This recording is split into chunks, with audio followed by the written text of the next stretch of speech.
Bapak izin memulai. Ya, silakan. Assalamualaikum warahmatullahi wabarakatuh. Selamat pagi kepada Bapak Dr. Haji Dadang Rahman Munandar selaku dosen pengampu mata kuliah pengelolaan pendidikan, dan selamat pagi juga kepada teman-teman semua. Kami di sini dari kelompok 4 ingin mempresentasikan hasil diskusi dari kelompok kami, yaitu pengelolaan peserta didik. Sebelum memulai presentasi, saya ingin memperkenalkan anggota kelompok kami terlebih dahulu. Yang pertama ada saya selaku moderator, yaitu Disa Gayatri dengan nomor NPM 211-061-0500-12. Dan ada rekan saya yaitu Intan Nuraini dengan nomor NPM 211-0631-0500-16. Yang pertama ada pengertian pengelolaan peserta didik. Yang pertama ada menurut Knežević, pada tahun 1984, pengelolaan peserta didik adalah suatu pengelolaan terhadap peserta didik di sekolah, sejak peserta didik masuk sampai dengan peserta didik lulus, bahkan setelah menjadi alumni. Yang kedua ada menurut Hendayat Sutopo dan Wasti Sumanto pada tahun 1982, pengelolaan peserta didik merupakan suatu penataan atau pengaturan segala aktivitas yang berkaitan dengan peserta didik, yaitu dari mulai masuknya peserta didik sampai dengan keluarnya peserta didik tersebut dari suatu sekolah atau suatu lembaga. Lalu ada fungsi dan tujuan manajemen peserta didik. Tujuan manajemen peserta didik adalah mengatur kegiatan-kegiatan peserta didik agar kegiatan tersebut menunjang proses pembelajaran di lembaga pendidikan sekolah. Lebih lanjut, proses pembelajaran di lembaga tersebut, sekolah dapat berjalan lancar, tertib, dan teratur sehingga dapat memberikan kontribusi bagi pencapaian tujuan sekolah dan tujuan pendidikan secara keseluruhan. Lalu ada fungsi manajemen peserta didik adalah sebagai wahana bagi peserta didik untuk mengembangkan diri seoptimal mungkin, baik yang berkenaan dengan segi-segi individualitas, segi sosial, aspirasi, kebutuhan, dan segi-segi potensi peserta didik lainnya. Selanjutnya ada fungsi dan tujuan pengelolaan peserta didik.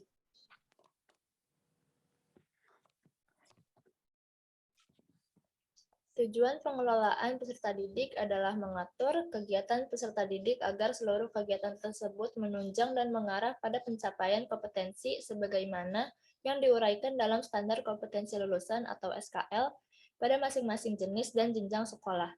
Adapun fungsi pengelolaan peserta didik adalah wahana bagi peserta didik sebaik mungkin bagi yang berkenaan dengan segi-segi individualitasnya, segi sosial, aspirasi, segi kebutuhan, dan segi potensinya. Lalu ada prinsip-prinsip pengelolaan peserta didik.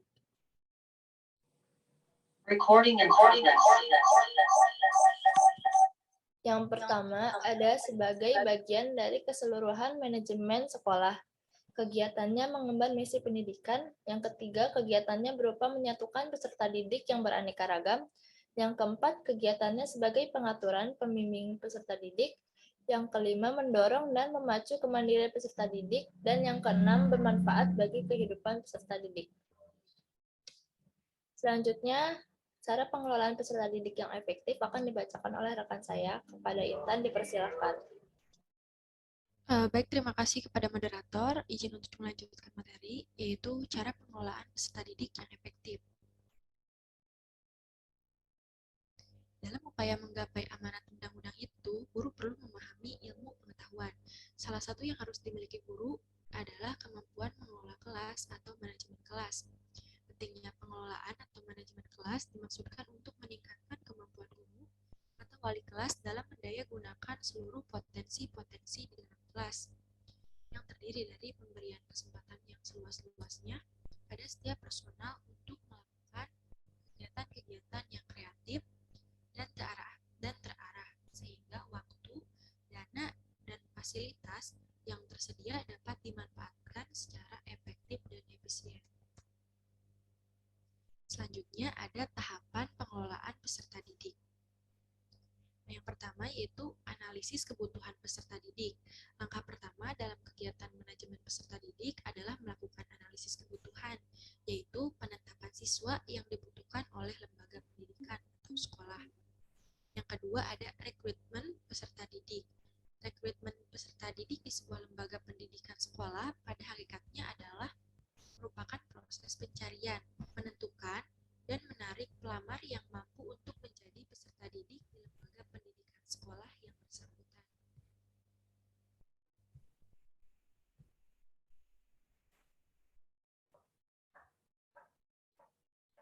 Yang keempat ada seleksi peserta didik. Seleksi peserta didik adalah kegiatan pemilihan calon peserta didik untuk menentukan diterima atau tidaknya calon peserta didik di lembaga pendidikan atau sekolah tersebut berdasarkan ketentuan yang berlaku. Yang kelima yaitu ada orientasi peserta didik atau siswa baru, yaitu kegiatan penerimaan siswa baru dengan mengenalkan situasi dan kondisi lembaga pendidikan sekolah tempat peserta didik itu akan menempuh pendidikan. Selanjutnya ada layanan-layanan penunjang pengelolaan peserta didik.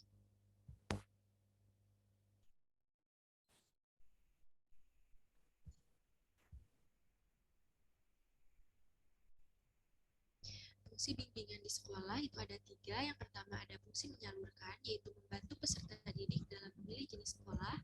Lanjutannya, memilih program, memilih lapangan pekerjaan sesuai dengan bakat, minat, kemampuan, dan cita-citanya. Yang kedua yaitu ada fungsi mengadaptasikan, yaitu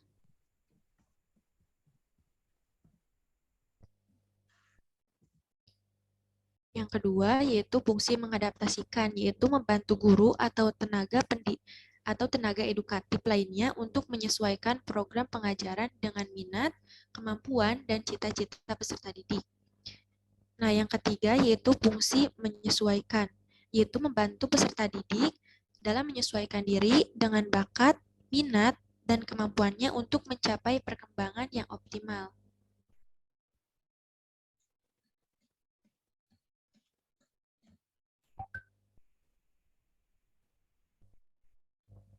Selanjutnya, tujuan umum bimbingan di sekolah, yaitu yang pertama, mengembangkan pengertian dan pemahaman diri, yang kedua, mengembangkan pengetahuan tentang jenjang pendidikan dan jenis pekerjaan serta persyaratannya. Yang ketiga, yaitu mengembangkan pengetahuan tentang berbagai nilai dalam kehidupan berbangsa, dalam kehidupan keluarga dan masyarakat. Yang keempat, mengembangkan kemampuan memecahkan masalah. Yang kelima, mengembangkan kemampuan merencanakan masa depan dengan bertolak pada bakat, minat, dan kemampuannya.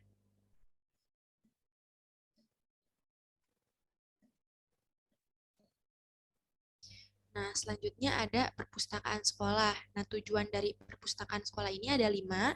Yang pertama yaitu mengembangkan minat, kemampuan, dan kebiasaan membaca khususnya serta mendaya gunakan budaya tulisan. Yang kedua yaitu mendidik peserta didik agar mampu memelihara dan memanfaatkan bahan pustaka secara efektif dan efisien. Yang ketiga yaitu meletakkan dasar ke arah belajar mandiri. Yang keempat, memupuk bakat dan minat. Yang kelima, mengembangkan kemampuan untuk memecahkan masalah yang dihadapi dalam kehidupan sehari-hari atas usaha dan tanggung jawab sendiri. Nah, yang ketiga yaitu ada usaha sekolah.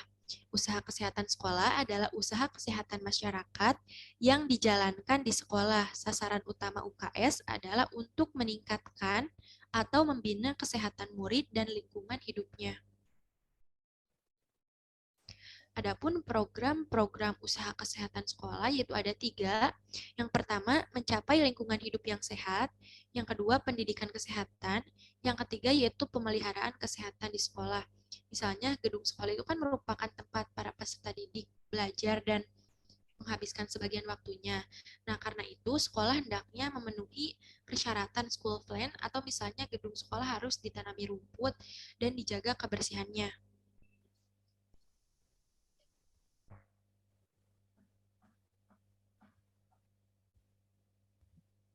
Sekian pemaparan materi dari saya kembalikan kepada moderator. Baik, terima kasih kepada Teh Intan atas pemaparannya. Selanjutnya kita akan membuka sesi tanya jawab. Bagi teman-teman yang ingin bertanya, silakan raise hand terlebih dahulu.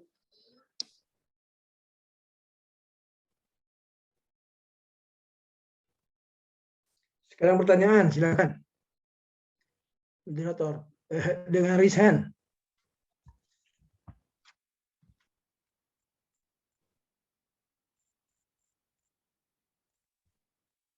Baik, silakan yang pertama Teh Anissa.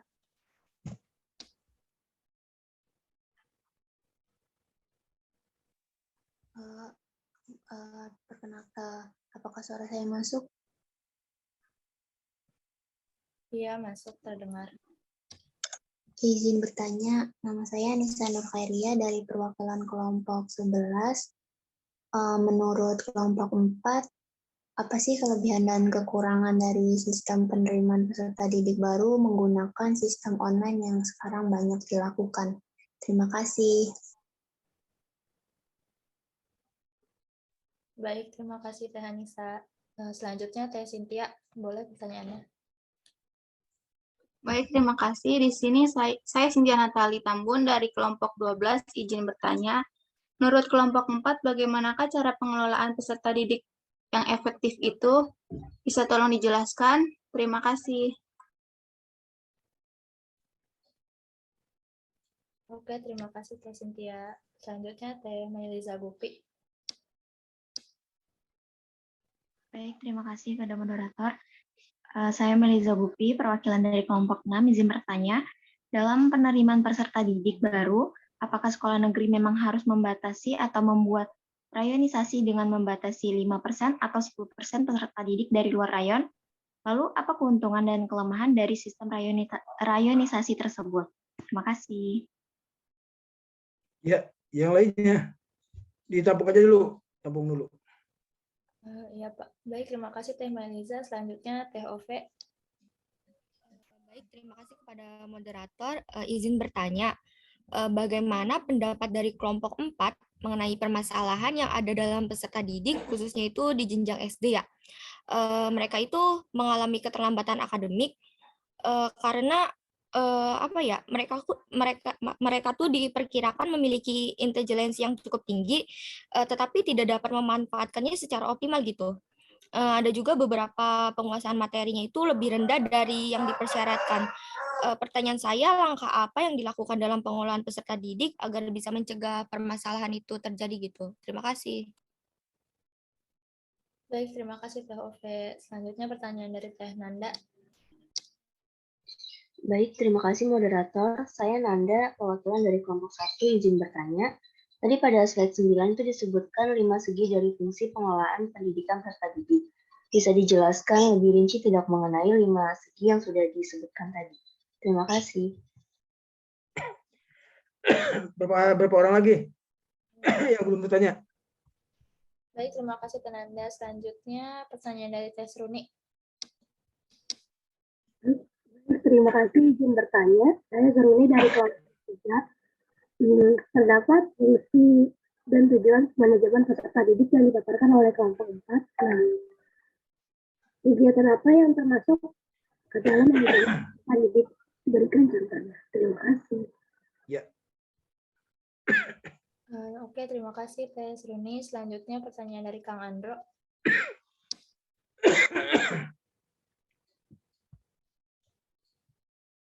Yang Juansu, bagaimana contoh penerapan dari ketiga fungsi bimbingan sekolah? Terima kasih. Baik, terima kasih Kang. Selanjutnya dari Putri.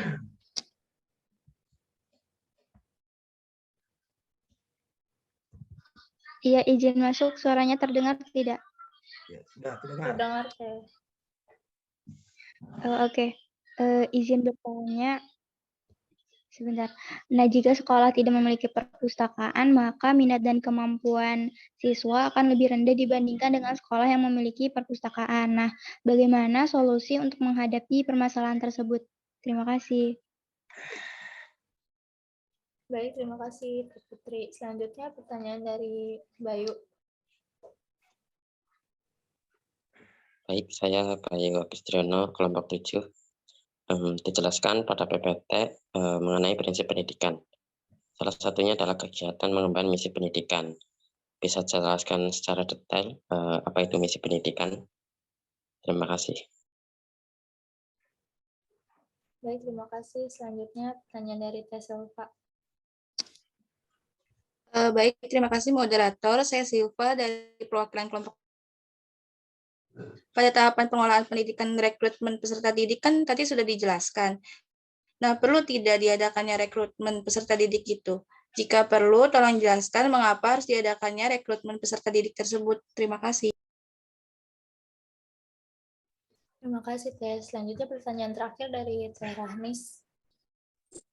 Izin masuk, mohon maaf, izin off-cam dikarenakan terkendala jaringan. Saya Rahnis, perwakilan dari kelompok 5. Pertanyaannya, apakah setiap sekolah wajib memiliki layanan-layanan penunjang pengelolaan peserta didik? Nah, terus bagaimana jika terdapat sekolah yang tidak memiliki layanan-layanan penunjang peserta didik namun tidak lengkap?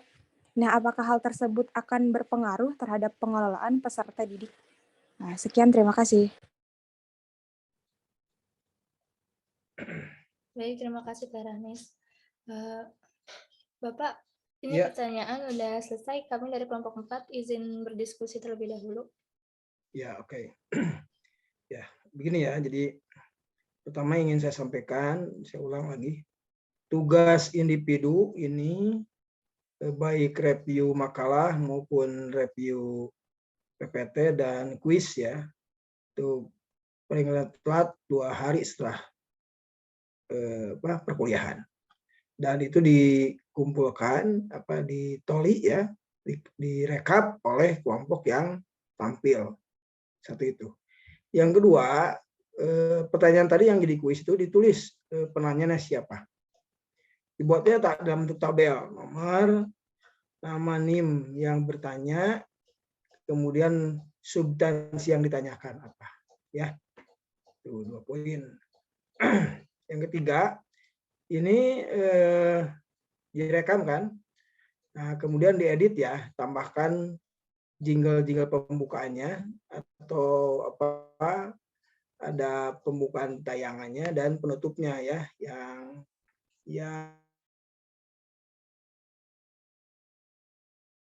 isinya. Nah, kalau sudah saya periksa, silakan di-upload di YouTube. Itu berkaitan dengan tugas. Ya.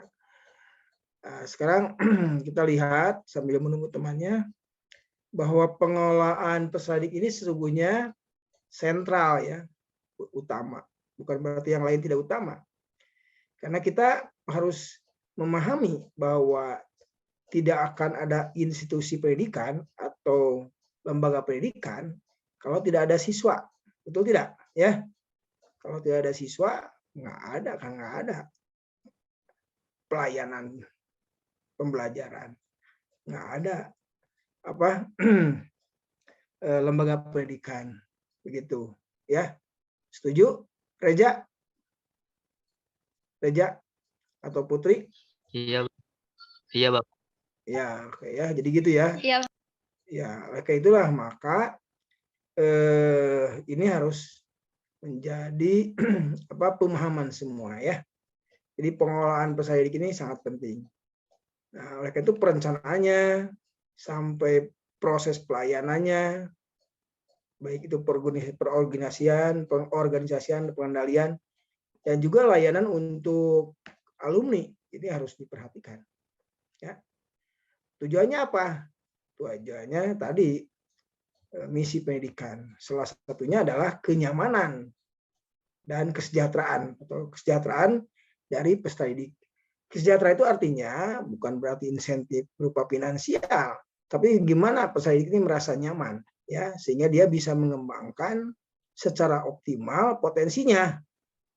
Ya, dalam skala kecil, skala mikro, di dalam proses pembelajaran, bagaimana pengelolaan peserta didik ini menghasilkan pembelajaran yang menyenangkan, joyful, menyenangkan, atau penuh makna, meaningful ya. Prosesnya macam-macam, boleh menggunakan pendekatan democratic teaching ya, dan seterusnya. Nah, itu sementara, nanti setelah dijawab nanti Bapak jelaskan lagi. Sudah siap kelompok 4 menjawabnya? Halo? Sudah, Pak. Ya, silakan dijawab.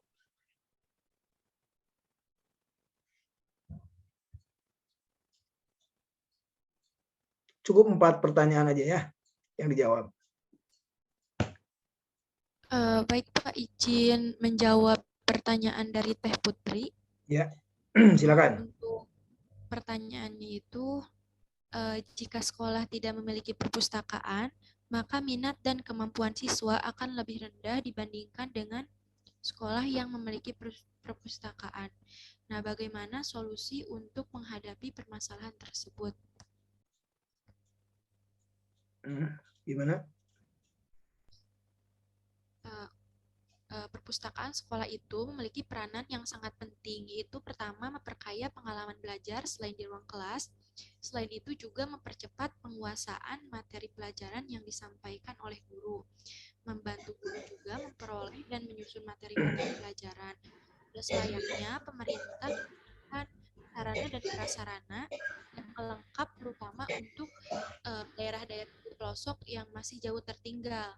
Usaha-usaha yang dapat dilakukan pemerintah itu untuk mengatasi masalah ini diantaranya memberikan bantuan anggaran dalam pendidikan seperti dana BOS. Nah, anggaran ini bisa digunakan untuk membuat perpustakaan atau keperluan lain yang menunjang keberhasilan dalam proses belajar mengajar.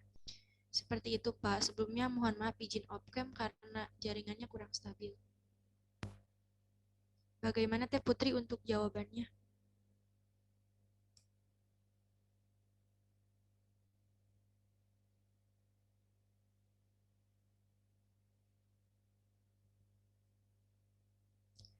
Untuk Teh Putri bagaimana jawabannya? Apakah sudah cukup?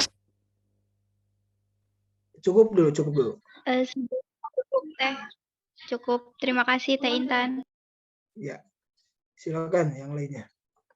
Baik, Pak, izin masuk. Selanjutnya saya izin menjawab pertanyaannya dari Teh Sruni.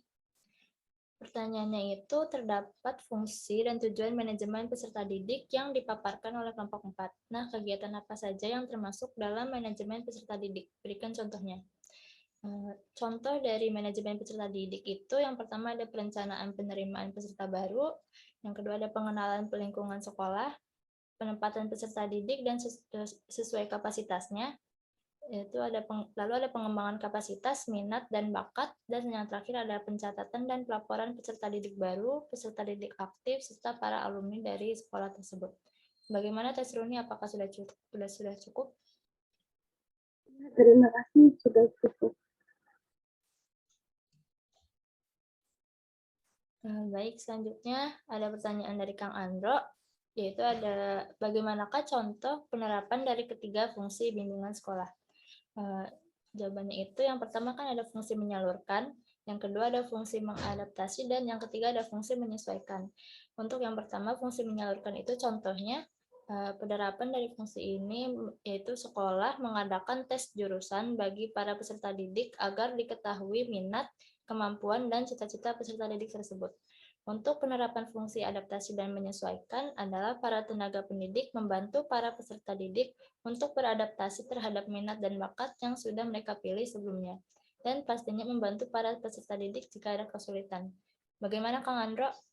Apakah sudah cukup? Sudah cukup, Teh. Terima kasih. Baik Pak, izin menjawab satu lagi pertanyaan Ya. dari Kang Bayu. Untuk pertanyaannya yaitu dijelaskan pada PPT mengenai prinsip pendidikan. Salah satunya adalah kegiatan mengemban misi pendidikan. Nah, apa yang dimaksud misi pendidikan itu? Jadi misi pendidikan di Indonesia itu adalah meratakan pendidikan yang bermutu tinggi kepada seluruh masyarakat pada segala lapisan di Indonesia, sebagaimana merupakan cerminan dari Pasal 31 Undang-Undang Dasar 1945 yang yang menyerukan atau yang isinya itu pemerintah mengusahakan dan menyelenggarakan satu sistem pendidikan nasional yang meningkatkan keimanan dan ketakwaan serta akhlak mulia dalam rangka mencerdaskan kehidupan bangsa yang diatur dengan undang-undang. Seperti itu. Bagaimana Kang Bayu untuk jawabannya? Apakah sudah cukup? Baik, cukup. Terima kasih. Baik. Sama-sama. Ya, ya. Sudah 4 ya, 4 poin. Jadi kita lihat sekali lagi bahwa pengelolaan peserta didik ini merupakan tadi ya sentral atau pusat ya. Harus direncanakan dengan baik. Jadi intinya bahwa kalau ini direncanakan dengan baik pengelolaan ini maka kesejahteraan itu kan intinya ya, kesejahteraan dalam belajar ini diharapkan terpenuhi ya, sehingga potensinya bisa berkembang dengan optimal. Nah, seperti apa perencanaan pengelolaan peserta didik ini? Nah, kita awali dengan perencanaan, artinya ketika kita ingin memberikan pelayanan maka harus ada siswanya, kan gitu. Nah, siswanya harus direkrut. Jadi pada tahapan pertama tentu ada yang disebut dengan kegiatan rekrutmen peserta didik ya, atau PPDB ya, penerimaan peserta didik baru. Biasa dilakukan pada tahun pelajaran. Nah, ya, saya ingin tanyakan pada PPDB ini khususnya untuk negeri ataupun swasta tertentu. Dan tadi ada pertanyaan nih, apa penting nih seleksi? Tidak. Nah, gitu ya. Coba Seruni, coba jawab. Penting tidak seleksi untuk PPDB ini? Seruni dulu di SMA mana Seruni?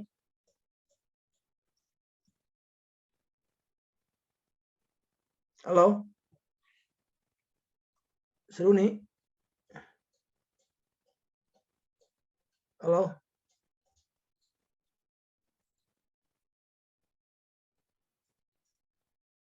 Terdengar nggak? Ya. Seruni dulu di SMA mana? Satu Tarumanjaya. Bapak, suara saya lagi habis. Maaf ya, Pak. Oh ya, oke. Sekarang coba dijawab oleh ini.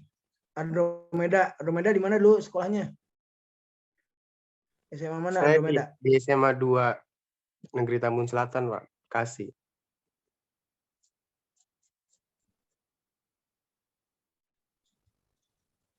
Nggak jelas ya? Ya. Di mana Saya di Andromeda? SMA 2 Negeri Tambun Selatan, Bekasi, Pak. Oh, ya. Dulu pakai bisa ya negeri ya? Negeri, Pak, negeri. Nah, dulu bisa ke sana gimana? Bisa sekolah ke sana? Apa ada seleksi? Seleksi dekat dari rumah juga, Pak, reionisasi. Oh, jadi menggunakan sistem zonasi ya? Zonasi, iya. Zonasi. Nah, jadi itu ya salah satu sistem penerimaan peserta didik baru ini adalah zonasi. Untuk apa zonasi ini? Tadi jawabannya untuk kenyamanan ya, untuk kenyamanan. Dengan diasumsikan dengan siswa yang dekat dengan rumah, maka dia lebih nyaman belajarnya. Itu asumsinya. Karena ketika ke sekolah kan tidak harus pakai kendaraan, bisa jalan ya dan sebagainya. Dan juga mengurangi kemacetan, termasuk pembiayaan ya, Andromeda ya. Begitu, itu asumsi. Nah, sistem PPDB yang berlaku sekarang diantaranya menggunakan zonasi supaya pembelajarannya nyaman. Ya, program ini sebetulnya menerapkan filosofi inklusif ya. Inklusif itu bukan berarti anak berkebutuhan khusus sekolah di sekolah biasa. Tapi ya tadi pembelajarannya harus menyenangkan. Pembelajarannya harus penuh makna. Maka dikondisikanlah. Nah, maka yang belajarnya harus dekat dengan rumahnya. Itu ya. Itu satu. Yang kedua, tidak hanya itu, juga mengakomodir peserta didik yang berprestasi. Jadi ada jalur prestasi ya. Zonasi dan prestasi. Prestasi apa? Bidang olahraga, bidang senian ya. Gitu. Atau Atau juga ada khusus jalur untuk keluarga yang tidak mampu, KTM. Ya, tapi berdekatan rumahnya. Nah, itu juga.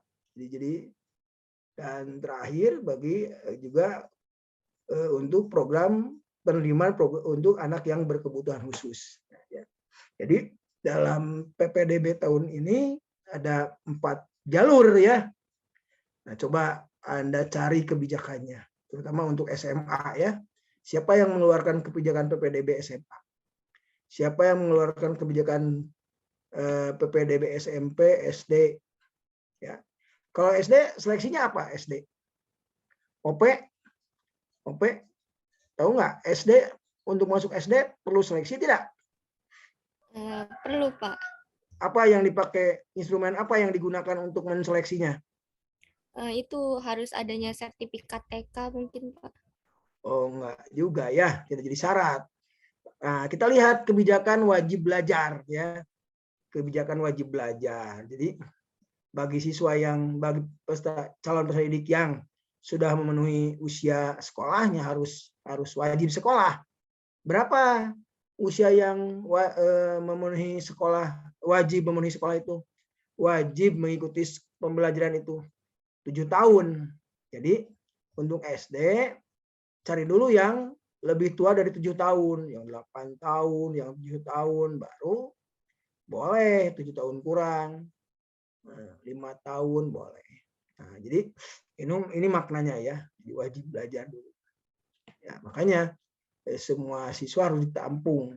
Memang kewajiban pemerintah harus menyiapkan sarana pendidikan supaya semua penduduk di sekitarnya dapat mengenyam, dapat mengakses pendidikan yang ada.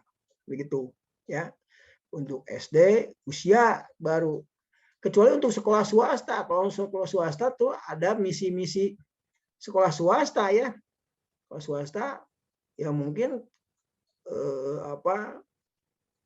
hafal Quran misalkan berapa juz ya. Sanggup bayar biaya yang telah ditentukan. Nah, itu untuk swasta.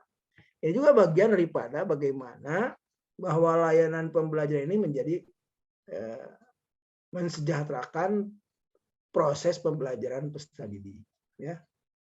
Jadi dikelola pengelolaan saya. Mulai dari rekrutmen, termasuk pelayanannya pada skala mikro, pelayanan pembelajaran tentu kita harus menyiapkan supaya Anda sebagai guru, calon guru matematika, itu harus menyiapkan rencana pembelajaran. Ya.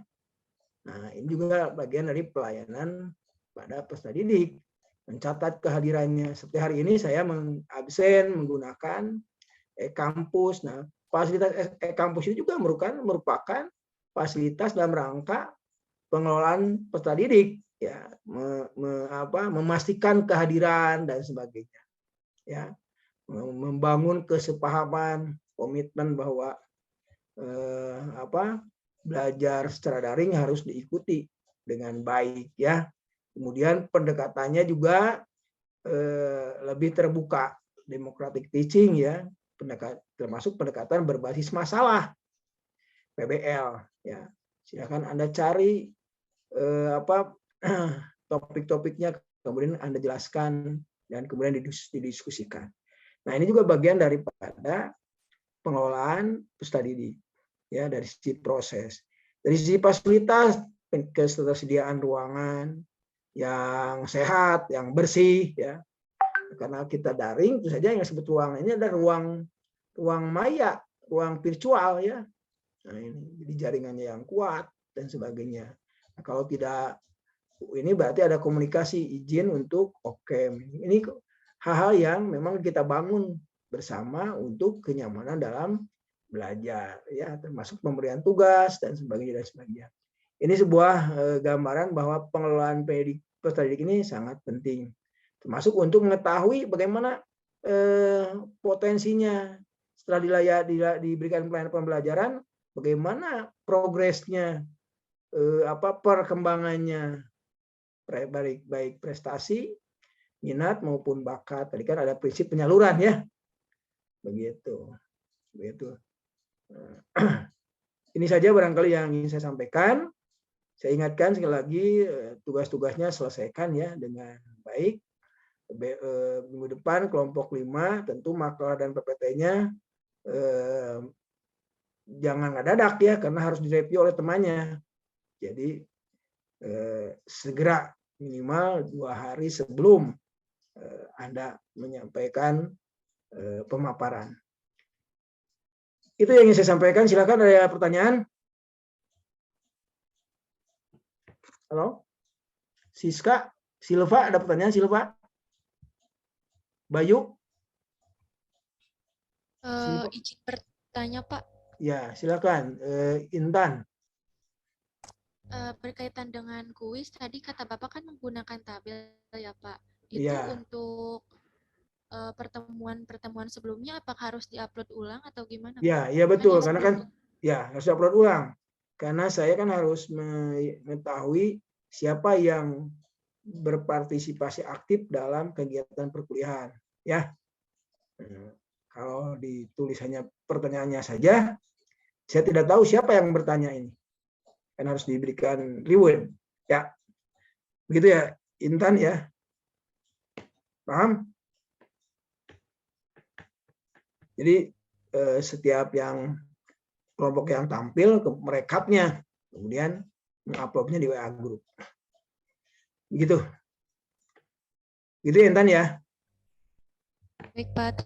Terima kasih. Ya, yang lain ada pertanyaan? Bapak, saya Ya, mau nanya. Gimana? Kan di sekolah itu ada sistem zonasi ya tadi yang udah dibilang. Ya. Nah, misal nih dari sekolah itu kebanyakan itu nerima sistem zonasi gitu loh, Pak. Kan ada jalur nilai sama zonasi atau sama yang tidak mampu itu. Tapi dari sekolah itu kebanyakan itu yang ngambil itu yang zonasi, sedangkan yang pakai nilai itu misalnya banyak nilainya bagus-bagus tapi kepental gitu, Pak, nggak keterima di sekolah itu gara-gara sistem zonasi. Nah itu maksudnya tuh gara-gara sistem zonasi itu bisa nurunin akreditasi sekolah nggak, Pak? Ya, oke. Akreditasi sekolah, kita bicara dulu akreditasi sekolah ya. Akreditasi sekolah itu tidak ditentukan oleh prestasi peserta didik, tapi bagaimana pengelolaan pendidikan, artinya pencatatan ya, pelayanan, kemudian evaluasinya yang jelas ya. Nah sekarang penerimaan PPDB, penerimaan peserta didik baru.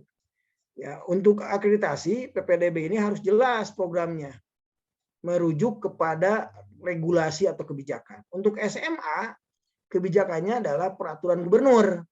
Anda cari di peraturan gubernur itu diantaranya ada persentase ya, untuk zonasi berapa persen. Biasanya 50% sampai 60%. Saya lupa lagi ya, untuk zonasi.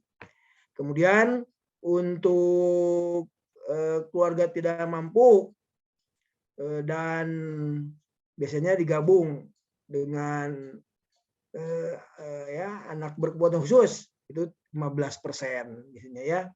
Prestasi 15%. Ya, kemudian ada lagi afirmasi, di antara adalah jalur anak guru dan jalur untuk yang pindah. Ya, ada orang tua misalkan ditugaskan pindah ke Bekasi dari Kalimantan karena dia tentara atau polisi atau pegawai pemerintah yang harus pindah. Masa anaknya ditinggal di sana dibawa. Nah, ini tercantum semua itu prosentase atau pembagian dari jalur-jalur ini ada regulasinya. Jadi tidak sewenang-wenang semuanya harus zonasi, tidak. Kalau itu berarti menyalahi ya. Nah, biasanya paling banyak itu 60% untuk zonasi itu atau 50% ya. Nah, selebihnya ada yang prestasi, bakat dan minat. Prestasi ya nilai, bakat dan minat berarti dibuktikan oleh sertifikat capaian prestasi, misalkan prestasi lari tingkat nasional, menjadi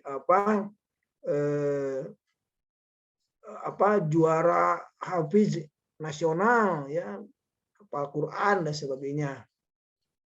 Nah, itu dicantumkan ya, juara panahan misalkan ya, Nah, itu ada nilainya. Kalau internasional berapa nilainya, nasional berapa nilainya, kalau provinsi berapa nilainya. Nah, itu disandingkan nanti.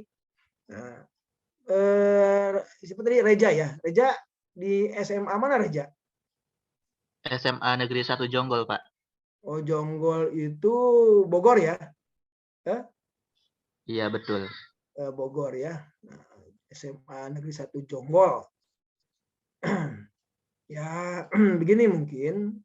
Memang ini harus menampung, mengakomodir semua kepentingan ya. Nah, di Jonggol itu kan SMA-nya 1. Ya, yang lain jauh-jauh ya Reja ya. Nah, dari situ barangkali didahulukan yang dekat zonasinya. Biasanya ada permintaan dari sekolah ya atas dasar permintaan orang tua ya bahwa prosentasi zonasi ditingkatkan tidak 60 misalkan 70% gitu ya. Jadi tetap aja walaupun pakai zonasi ketika jaraknya sama gitu pakai nilai nantinya ya. Nah, tahun 2018 ke bawah menggunakan nilai EBTANAS murni. Berarti itu prestasi ya. Nilai EBTANAS murni. Jadi yang paling banyaknya. Kalau prestasi SKTM, kemudian bakat prestasi dia bilang bakat minat ya. Kemudian anak berkebutuhan khusus dan sebagainya biasanya di bawah 40%. Begitu. Nah, ini semua tertuang dalam kebijakan. Ini maksudnya untuk mengendalikan, jangan sampai sekolah itu seenaknya, ya. Apalagi menggunakan harus bayar. Kalau negeri tidak harus ya, gratis negeri.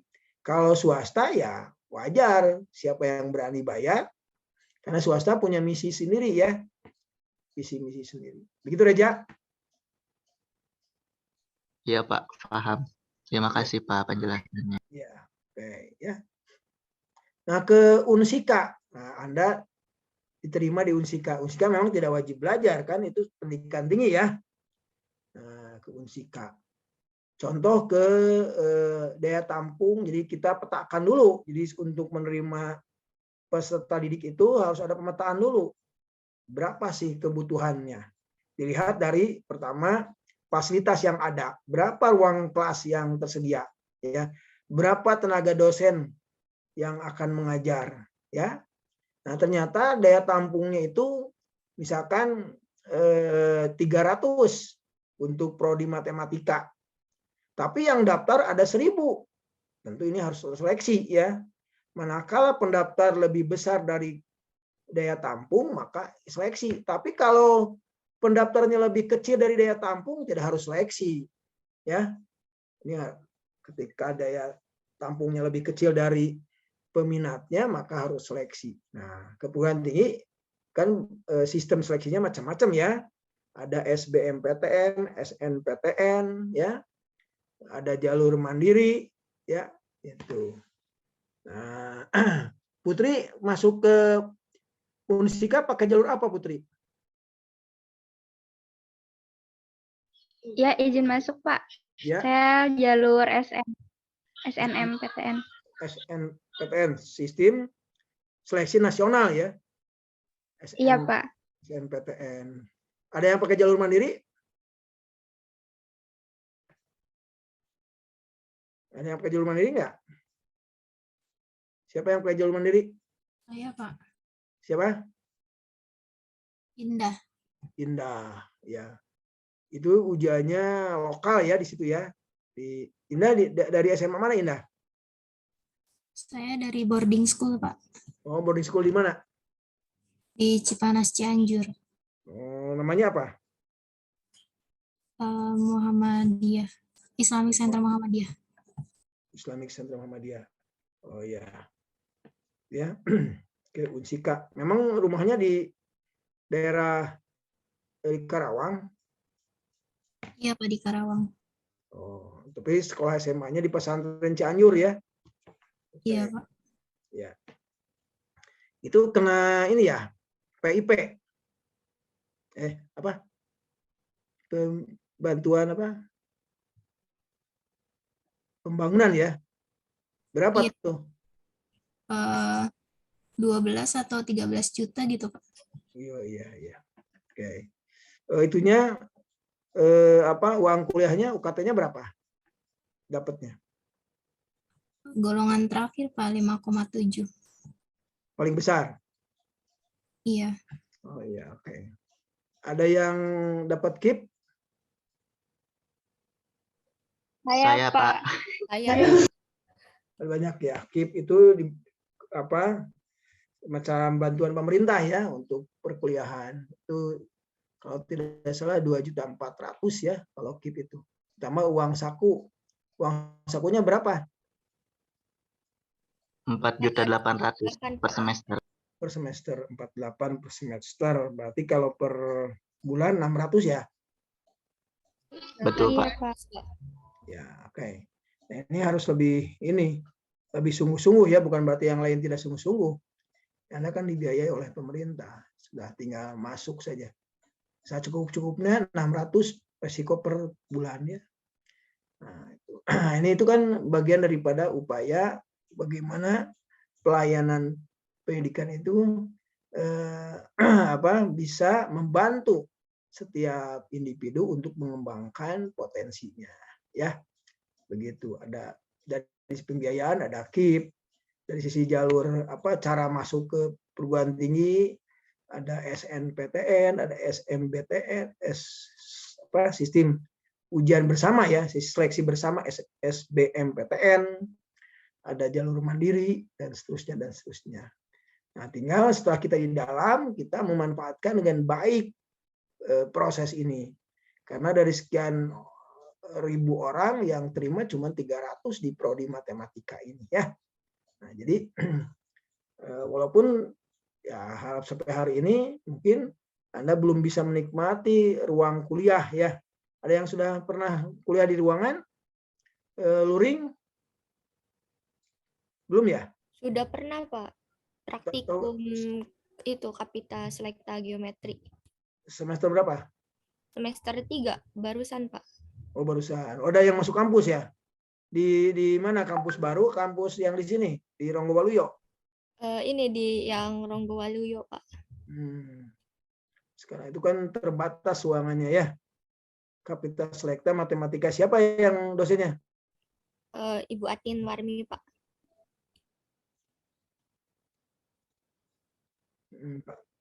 Iya. Oke. Berapa mata kuliah yang luring? Untuk saat ini baru praktikum aja, Pak. Tapi katanya nanti untuk mata kuliah aljabar linear juga mau luring, Pak. Oh iya. Oh, karena praktikum ya, Praktikum itu kan lebih kepada bagaimana Anda mengilustrasikan mengajar ya. Gitu. Judulnya Kapita Selekta, tapi ya tadi bagaimana praktek mengajar itu. Ini kan semester 3. Semester 5 Anda sudah mulai melakukan penelitian. Ya. Ini saja ya. Oke, cukup ya? Masih ada pertanyaan? Izin bertanya, Bapak. Ya, Izin gimana? menanggapi yang tadi untuk laporan diskusi itu yang kuis. Sebenarnya dari kelas kita itu nggak pakai tabel, Pak, tapi sudah lengkap, udah tercantum nama dan NPM-nya. Apakah harus mau upload ulang gitu, Pak? Nah, tidak usah. Udah lengkap gitu, Pak. Tidak usah kalau sudah lengkap. Baik, Pak. Terima kasih. Ya. Masih ada?